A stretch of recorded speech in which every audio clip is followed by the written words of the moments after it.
Margot Robbie is well known for her anti-hero roles in the DC Universe. But do you know her first breakout movie in Hollywood? Actors and actresses often go through a lot on and off stage. Sometimes physical injuries can happen, or the weight of stress could be overwhelming for them, which could have not so pleasant effects on the actor. Margot Robbie is an actress that many have noted as a talent with boundless energy, and a penchant for committing fully to her role in any movie. Today on Beginnings, we take a look at who Margot Robbie is. Which co-star did she tattoo on? Which scene caused Margot to take a couple of tequila shots prior to shooting? And the toll of her role in action movies on her body and her general response to them.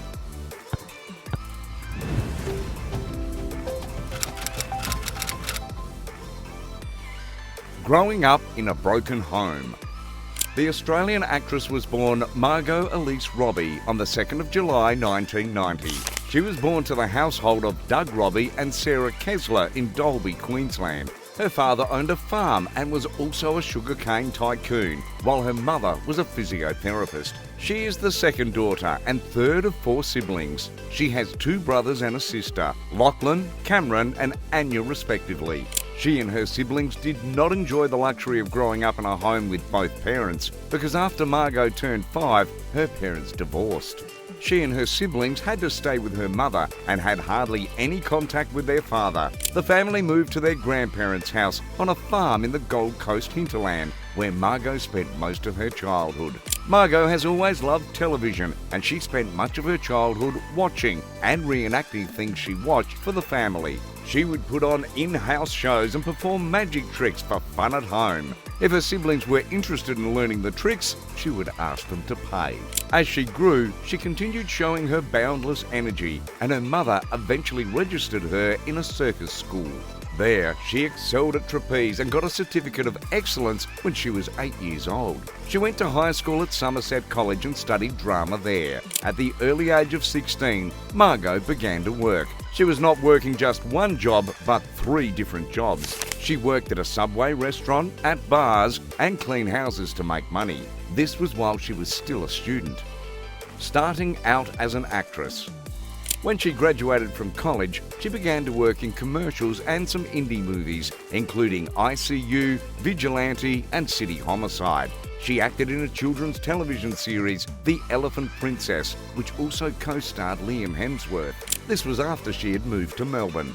She enjoyed acting in these movies and described the experience as a dream come true. At this point, she had not yet played a major role in her appearances. That was going to change soon though. Her manager had encouraged her to audition for a new soap opera in the works, Neighbours.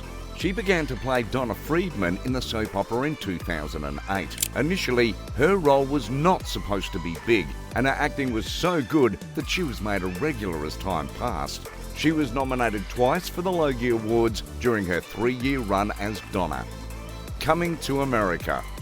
After success with Neighbours, she moved to America in search of better opportunities. In 2011, she landed a role in another series titled Pan Am, but this only lasted a season before the show ended due to poor ratings. 2013 saw Margot step into film, and she featured in a romantic comedy titled About Time. The comedy follows Tim Lake, who discovers he can travel back in time and use his power to affect his love life. Margot had to learn the British accent to play Lake's teenage love interest. The movie was a massive success, earning more than $80 million at the box office on a budget of $12 million.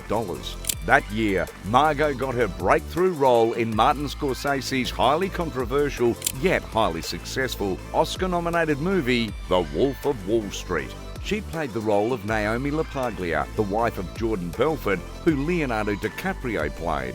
The film is an autobiographical account of Belfort's time spent working as a stockbroker in New York City, and how his firm's participation in widespread corruption and fraud on Wall Street ultimately led to his demise. Robbie got the part thanks to an improvised slap she gave Leonardo DiCaprio during a fight scene in her audition. Before shooting a nude scene with Leo, Margot apparently had a couple of tequila shots for liquid courage. The film and her performance were well received by critics, with many noting how convincing her Brooklyn accent was. Many film critics praised her acting, and some praised Sikorsky for discovering her. Her role earned her nominations for the MTV Movie Award for Best Breakthrough Performance and Empire Award for Best Newcomer, which she won. She became an overnight star, gathering fans from various quarters and having her name and face almost everywhere. This became too much for her. As a result of the sudden fame, she wanted to stop her acting career, but was encouraged to keep going by her mother. Starting Lucky Chap. In 2014, after her success with The Wolf of Wall Street, Margot came together with a group of longtime friends, Sophia Kerr and Josie McNamara, and her soon-to-be husband Tom Ackerley, and they formed the production company Lucky Chap. The company aims to produce more female-driven projects and give women more original stories and better chances in the spotlight. Lucky Chap was inspired by one of the film's most important figures, Charlie Chaplin. 2015, a year of steady movie success. The year 2015 seemed to be the year where Margot steadied her position as a Class A actress. She acted in 4 major productions. The first was In Focus, where she acted alongside Will Smith. In the movie, she is an inexperienced grifter learning the ropes of the game from Will Smith. The movie was the work of Glenn Ficarra and John Requay, and in the end, it grossed over $150 million. To prepare her role in the movie, Margot learned how to pickpocket from Apollo Robbins, a security expert and self-proclaimed gentleman thief. The next movie she acted in was Saul Dibb's war romantic drama, Sweet Francaise, where she acted alongside Michelle Williams and Kristen Scott Thomas. In the movie, she played a woman who fell in love with a German soldier during World War II, when Germany occupied France. The next project she was featured in was the post-apocalyptic drama Z for Zachariah. It was her first lead role in a movie, and she acted alongside Chris Pine and Chiwetel Ejiofor. The plot of the movie centres on Margot Robbie's character, Anne Burden, who gets caught up in a complicated love triangle with the 3 remaining individuals who are believed to have survived the catastrophe that destroys most of society. Robbie dyed her hair brown and learned to speak with an Appalachian accent so she could be in the movie. The movie got good reviews, and many people praised Robbie's performance. She made a cameo appearance in Adam McKay's comedy drama The Big Short, where she breaches the 4th wall to discuss subprime mortgages while in a bathtub. This was her 4th release of 2015. The Big Short did well at the box office and with critics. Robbie's cameo became a hot topic 6 years later, after the GameStop short squeeze, because her explanation helped people understand what was going on with GameStop and related stocks. 2015 was a year Margot proved her range as an actress, and that stuck in the minds of viewers and producers alike. 2016 was no different, and she started with the movie on a high note. She got to work with Ficarra and Requay on the movie Whiskey Tango Foxtrot. The movie was an adaptation of a memoir, The Taliban Shuffle, by Kim Barker, a journalist. Margot played the role of a British war correspondent in the film. The comedy drama performed poorly at the box office, but was well received by critics. Her next project that year was the adventure film The Legend of Tarzan, where she played the role of Jane Porter, the daughter of the professor who ended up marrying Tarzan. She decided that she would do things differently when she played the role. Unlike previous iterations of the film, she chose not to lose weight and was headstrong on not acting as a damsel in distress. She wanted Jane to also participate in solving the problem in the movie and not just wait to be rescued by Tarzan. The movie was not well received, but Margot still got some favourable comments from a few movie critics and reporters. Becoming a full-blown villain anti-hero.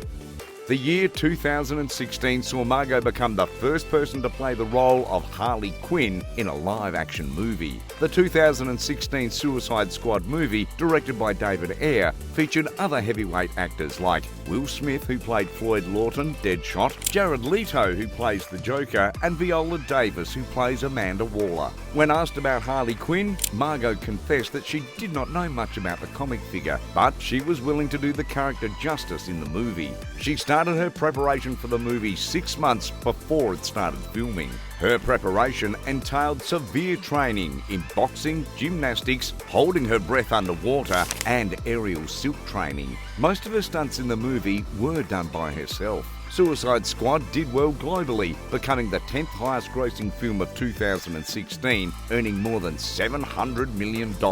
Margot's performance was considered key to part of the movie's success. She claimed the Favourite Action Movie Actress Award at the People's Choice Awards. She was also awarded the Critics' Choice Movie Award for Best Actress in an Action Movie. During time at set, she bought a tattoo gun and gave her co-star Cara Delevingne a tattoo. "We did toe emojis, we were calling them, where we'd tattoo the bottom of our toes with like little faces," Robbie told Fallon when she appeared on The Tonight Show with Jimmy Fallon. In 2017, she acted in the biographical drama Goodbye Christopher Robin, a movie about the life of Winnie the Pooh. While the acting was commendable, the movie did not perform well commercially. Her last project in 2007 was the movie I, Tonya, which was the first production by Lucky Chap.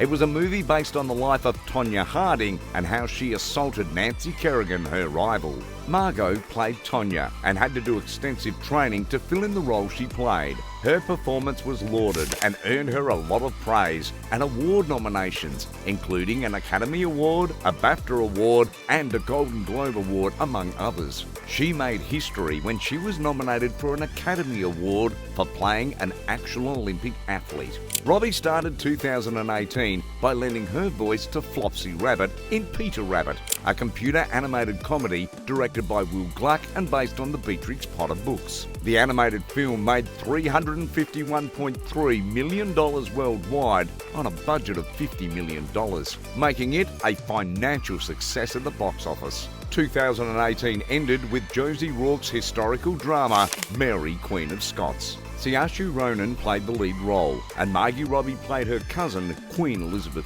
I, in a film about a war between their countries in 1569. Robbie had originally declined the role because she was terrified of failing to live up to the legacy of previous portrayals of the Queen. One of Margot's biggest roles came in 2019 when she acted as Sharon Tate in Quentin Tarantino's Once Upon a Time in Hollywood. The movie was a commercial success, but there were complaints as to Margot's role not having engaging lines. Bombshell, a drama directed by Jay Roach, featured her as Kayla Pospisil, a character based on some real-life Fox News employees. The film narrates the experiences of several women who worked at Fox News and claimed that network chairman Roger Ailes had harassed them sexually. Margot modelled Catherine Harris's accent from her character. The film was well received, and she was nominated for a BAFTA for Best Actress in a Supporting Role for her performance. In 2020, Margot reprised her role as Harley Quinn in Birds of Prey, a story that follows Harley and a couple of female anti-heroes. She initially proposed the idea of an all-female action movie, and it took 3 years of work and development to finally get it to screen. The effects and impacts of stunts and mental preparations. Margot has a track record of going above and beyond when preparing for her movie roles. She takes extensive physical and mental training and exercises to prepare for physically tasking roles. This, in time, will come with its expenses, especially in movies such as Suicide Squad and Bombshell. In a recent interview, she mentioned how her mind goes into certain states when she is playing a certain character, like in Bombshell. There's something physiological that happens to you when you're acting, even though your brain knows this is all make-believe. Sometimes she would even find her hands shaking while acting in certain scenes. This toll went beyond physical, and she often felt pains from the rigors of action sequences. Robbie does a lot of her stunts herself, and although blanks are used for bullets, her body has begun to react to the blanks like real bullets. This is also hurting her body, and she has been losing sleep too. She goes further to note that sometimes her migraines, which she's had since she was small, begins to act up, so she takes her medications and sits in the changing room while her makeup is done. Although these tolls might seem terrible, they are not all that bad. The thrill and excitement of acting in action movies are unparalleled, and much more financially profitable. Margot has taken it upon herself to open opportunities for more women, as she did with Birds of Prey. She also does this with Lucky Chap. Margot Robbie is going beyond the typical female actress. She is also an advocate for feminine representation in movies of all kinds in leading roles. For more inspiring stories like this, don't forget to like and subscribe.